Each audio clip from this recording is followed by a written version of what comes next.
नमस्कार शेतकरी बांधवांनो, रोहित कृषी या अचूक पेरणी यंत्राच्या मीटरिंग प्लेट विषयी आपण आज माहिती घेणार आहोत। हे सोयाबीनची विल आहेत। सोयाबीन मध्ये 1 2 3 4 5 प्रकारची विल येतात।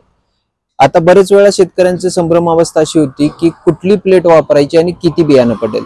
तर मी आता जी तुम्हाला संख्या सांगणार आहे ती 60 ते 70 जवळजवळ 80% पर्यंत त्याच्यात ॲक्युरेसी तुम्हाला मिळणार आहे। तर आपण जर 9 ची चकती वापरली आणि 12 इंचावरती जर फन जोडली, ही 9 ची चकती आहे, त्याच्यात 12 इंचावरती जर फन जोडले तर आपलं अप्रॉक्सिमेट 12 किलो बियाणं पडणार आहे। जर आपण 12 ची चकती घेतली, 12 इंचावरती फन जोडले तर साधारणपणे आपलं अंदाजे तंतोतंत 16 किलो बियाणं पडणार आहे। जर आपण 18 ची चकती घेतली आणि 12 इंचावरती फन जोडले तर आपलं 24 किलो बियाणं पडणार आहे। त्याचप्रमाणे आपण 24 दातांची चकती घेतली, 12 इंचावरती फन जोडले तर 32 किलो बियाणं पडणार आहे।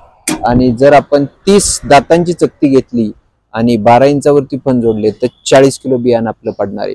आता हा रेशो साधारणपणे 60 ते 70% आपल्याला ॲक्युरेसी मिळणार आहे। इतर कोणत्याही पिकाबद्दल आपल्याला असा व्हिडिओ बनवून पाहिजे असेल तर निश्चित आपण खाली कमेंटमध्ये सांगावं, आपण त्या पिकाबद्दलची माहिती आपल्याला उपलब्ध करून देऊ। धन्यवाद।